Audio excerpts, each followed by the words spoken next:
Hello, beautiful souls, and welcome back to this Astrology, Human Design, and Gene Keys channel with me here today, Tan. And today we're going to be diving into Gene Key 56 or Human Design Gate 56, which is the zodiac sign of Cancer to Leo. So it's a Cancer-Leo cusp. But before we get started, I wanted to let you guys know that I now have a TikTok account. I'm not just on YouTube anymore. I now have TikTok as well. It's been a while for me to create one, but I'll provide a link to my TikTok account in the description box below. Check it out. Go check it out. I have a bunch of human design content up there, as well as some magic that I do posted up there as well. So looking forward to seeing you guys there. And if you're interested in getting any kind of services or products that I have available regarding human design, astrology, or gene keys, then do check out my website, tanastrology.com. Okay, so if you're not familiar with the gene keys, then I highly recommend that you check out an introduction video that I made. Links above in the description box below, so you can kind of check that out, get a comprehensive understanding of what the gene keys is, and then kind of come back and watch this video. Now, we're going to begin looking at Gene Key 56 as usual by doing a quick overview of this archetype first. Gene Key 56 spans 26 degrees 22 minutes of Cancer to 2 degrees of Leo. So it's the Cancer-Leo cusp, like I mentioned. It moves from the shadow of distraction to the gift of enrichment to the siddhi of intoxication, divine indulgence. The dream arc vision key bird is, of course, the bee-eater. The life key animal is the mongoose, and the fear key underworld creature is the sea urchin. In the codon ring, this gene key is located in the ring of trials, and it's associated with the terminator or the stop codon. In the 64 I Ching hexagram, this hexagram is fire over mountain, the wanderer. From the stability of right action comes the rapturous delight of passion. The programming partner to Gene Key 56 is Gene Key 60, and that is the Capricorn Aquarius cusp. So I highly recommend that you check out the video on your programming partner as well, because that's going to tell you how you can find a balancing energy to this Gene Key 56 energy. And in human design, this gate is located in the throat center, and it's connected to gate 11 in the ajna via a channel called the channel of curiosity or entertainment, with a shadow of aimlessness, the gift of entertainment, and the siddhi of magic. And how fitting that we're talking about this today in front of my newly decorated altar where I do all the magical stuff here. All right, so as usual, we're going to begin by looking at the animal archetype, and in this case, the bird archetype associated with a particular gene key. And the bird associated with Gene Key 56 is the bee-eater. So the bee-eater is, of course, sometimes also called the rainbow bird because of its striking colors, elegant lines, flowing tail streamers. They have the full color spectrum in their feathers, ranging from orange to yellow, green, blue, and sometimes even purple. So yes, the bee-eater is a bird that eats mostly venomous bees and wasps, and it will remove the sting or squeeze out the venom first before it eats its prey. The bee-eater has been known to eat up to 300 bees or wasps daily. So of course, they are now immune to the venom of their prey.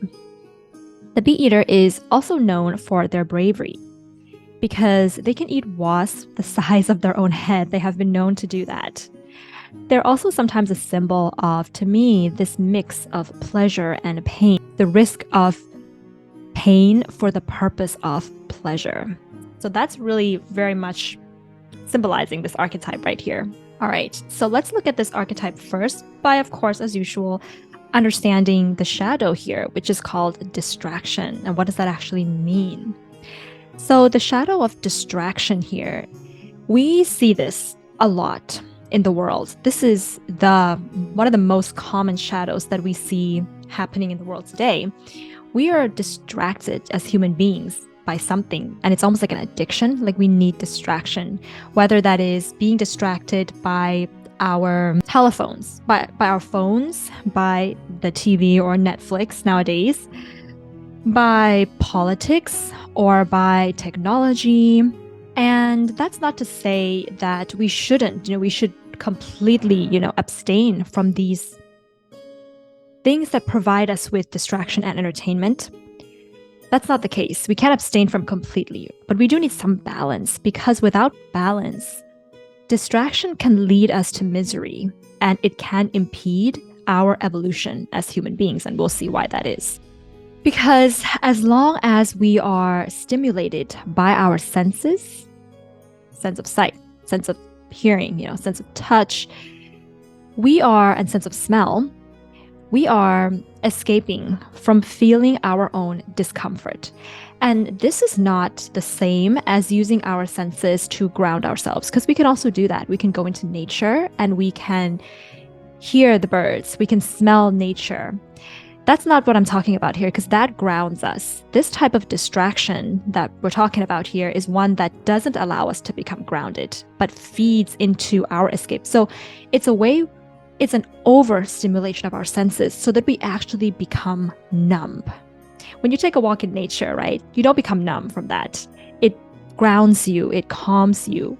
But other types of stimulation that we do have, like especially with technology, with the economy, with politics, for example, these are the ones that doesn't ground us and is very addictive and can be an escape for our discomfort. Because these types of distraction that doesn't ground us makes us become a victim of the environmental conditioning.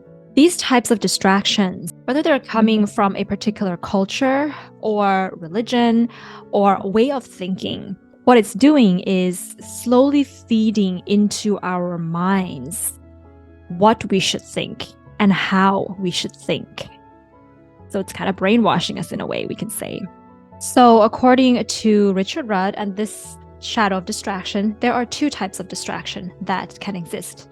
First is an external, outer distraction.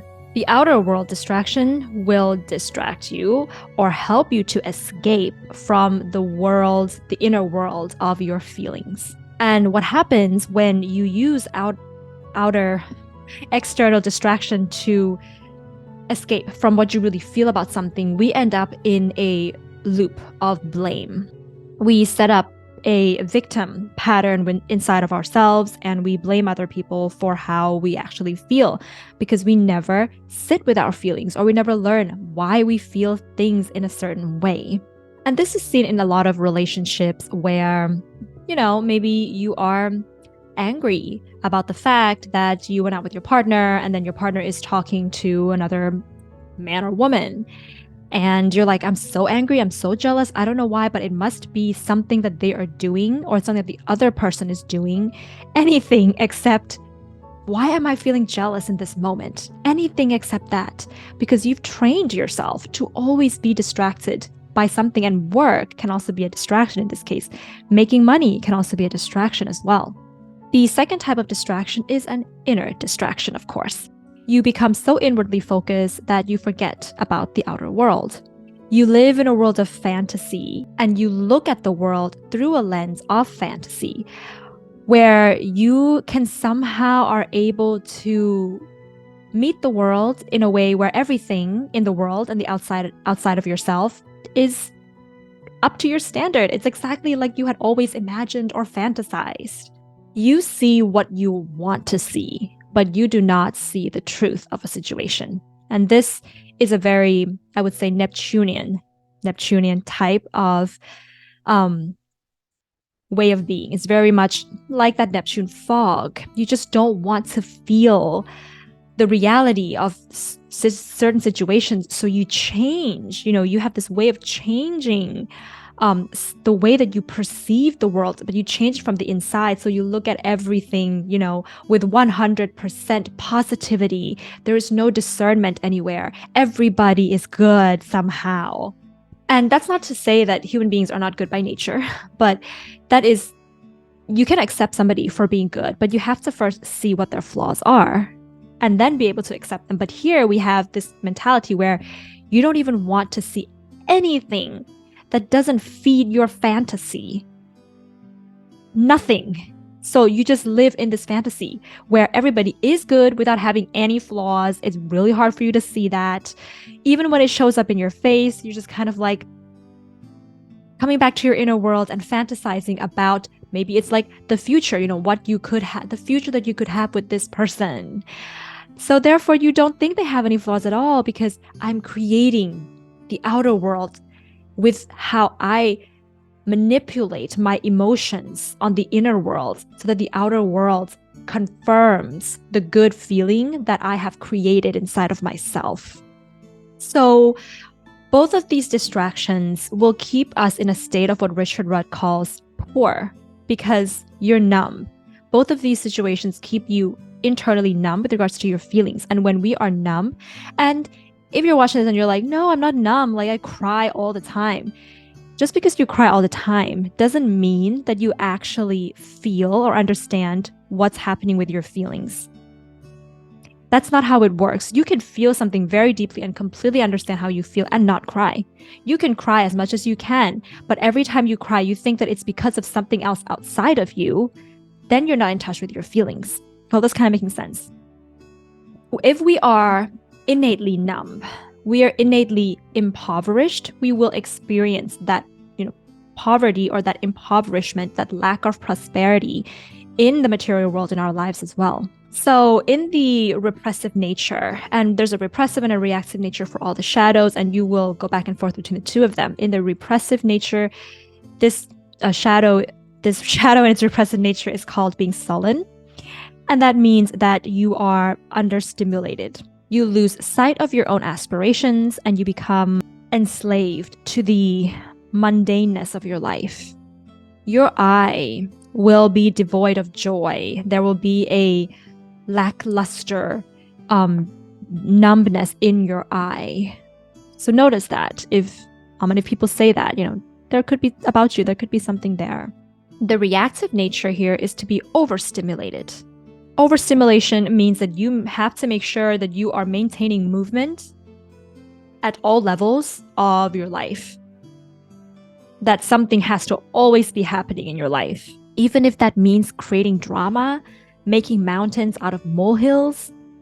Yeah, if that gives you stimulation outside of yourself, so you don't have to sit with how you actually feel, so you can blame other people for all the drama they brought into your life, that can also be a symptom of overstimulation. You could also be looking for anything that satisfies your eyes, from watching TV, watching anything on YouTube, traveling, fantasizing, scrolling, on social media. So you just harbor all kinds of fantasies, like I mentioned previously. You avoid the reality of how you feel right now for a better feeling that you have harbored in some fantasy world that you've put inside of yourself that may never actually happen in reality in the material world. So how can you turn this shadow of distraction into the gift of enrichment? So enrichment is what Richard Rudd also calls the ability to turn within. Distraction is fine, like I mentioned previously. It's fine to work hard, to scroll on your phone, to watch Netflix, as long as there is balance. And as long as you allow it to enrich you somehow.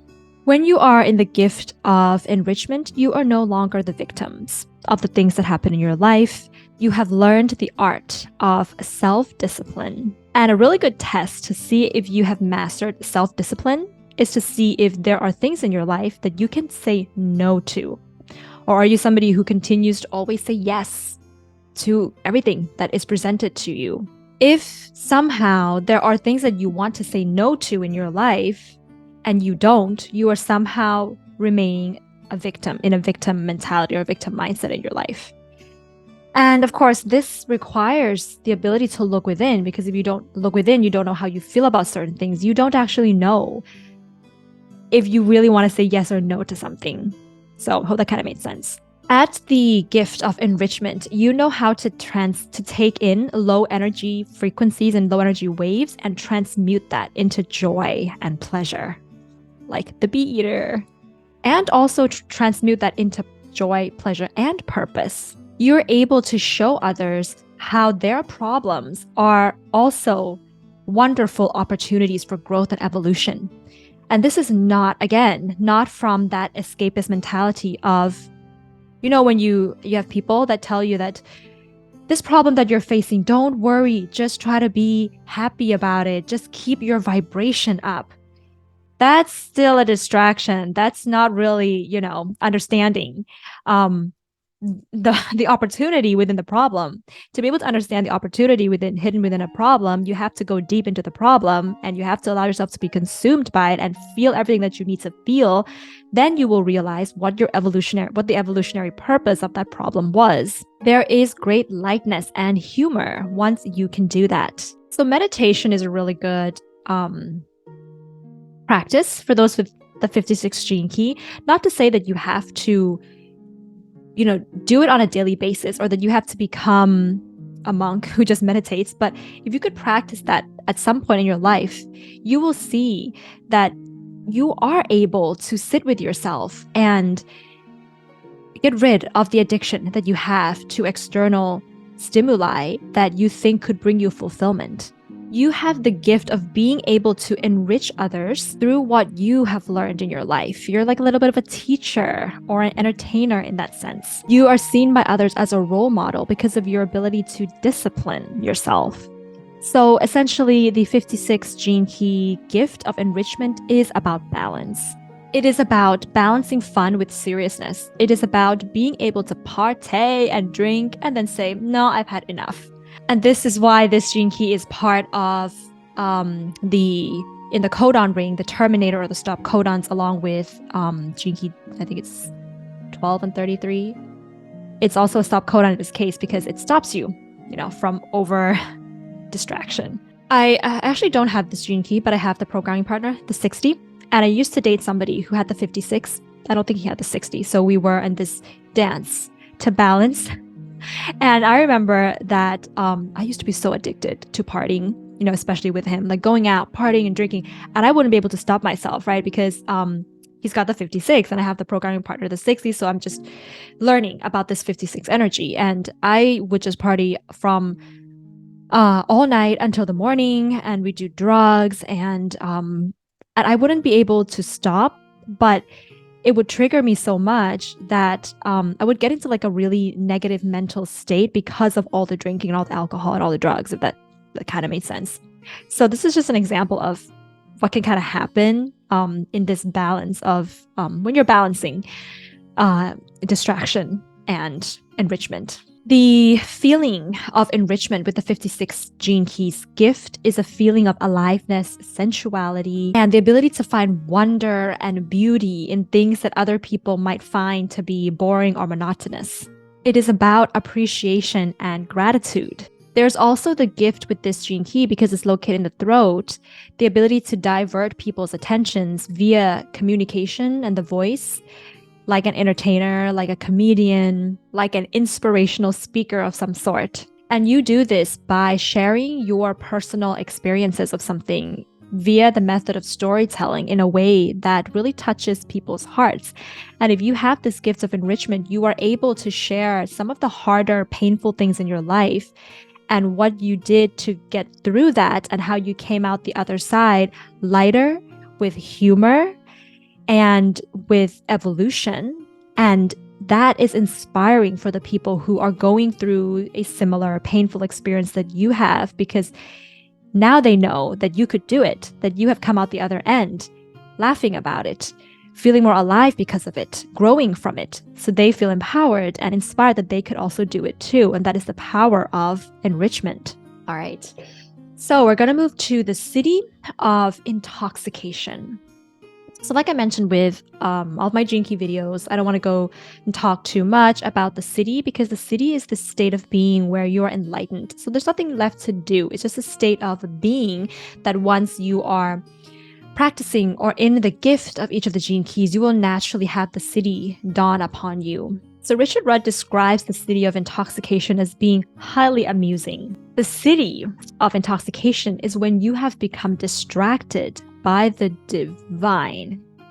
So the word toxic or toxin is coming from the Greek word that means arrow. And so we think about Cupid in this case, and we think about the arrow of Cupid that just, has this toxin of love that pierces into whoever he wants to couple up. And intoxication no longer requires any discipline, unlike enrichment, which requires some discipline, but not with intoxication. Intoxication is a permanent distraction, and that is the the distraction of pure love. The 56, the siddhi of intoxication, when you have this, you are a teacher that teaches all of us that spirituality is not about abstaining for all things that bring you pleasure or sensuality. That it's not about not having sex to become a spiritual person. It's not about not drinking wine or drinking any kind of alcoholic substances at all anymore to become a spiritual person. It's not about that. You don't have to give up your sensual delights to become spiritual. It is a matter of not requiring or not needing these sensual delights anymore that makes you spiritual. You can have them, but you don't need them. And I think the irony here of when, you see spiritual people who abstain completely from some of these sensual delights, I always question that because I'm kind of like, could it be that if they were to engage in those sensual delights, they would become addicted to it? So they have to completely abstain from it. It's like a reaction to their own inability to control themselves that they have to react so strongly in that case. So it's not really the ability to be detached from it. As a matter of fact, it is the opposite. It's a repression of it. Richard Rudd describes that intoxication is about being swallowed up by your own love. You're able to distract other people from their self-destructive patterns, raising them to a higher level of frequency through love. So when you're in the siddhi of intoxication, you become completely irresistible in some sense because you are like a drunk person who is reveling in their own aura of love. It's really hard for you to stop yourself from bursting into laughter at certain things, and this becomes completely contagious for people. The siddhi of intoxication understands that life is to be lived for love, beauty, and for fun. And the 56th siddhi is the highest form of art and entertainment. Ultimately, the 56th gene key is teaching you about love through the world of suffering. I'm going to read a quote from Richard Rudd's book here for you. You should never shy away from suffering, for suffering is the toxin that you are here to use to become intoxicated. As you let life's arrows pierce you one after another, you will eventually find yourself so defeated that you begin to laugh. You will stop trying to direct life and you will surrender. Every single thing in life can be enriching. It is all a matter of attitude. Oh yes, I love it. It's like, it is all about attitude. And that's when we grow and we evolve, when we understand that suffering has a purpose for evolution. We stop complaining about it. We stop blaming other people for the fact that it is happening. And we just allow ourselves to surrender and to feel it. And then we grow and we evolve and we laugh about it because that's part of the human experience. So that's going to be my transmission of Gene Key 56, Human Design Gate 56, this Cancer Leo cusp. So if you have this archetype, then do comment below and let us know what your experiences have been. If you like this video, then give it a thumbs up and hit the subscribe button if you haven't. If you already subscribed, then thank you very much, beautiful souls, for coming along on these astrology, human design, and Gene Key journeys. I love you all so much. And if you like my videos and the content that I've put out and the effort that I've put into this channel, then give me a super thanks. I would appreciate it so much as well. And yes, I will see you in the next Gene Key video, and have a lovely day. Sending you all so much love. Bye.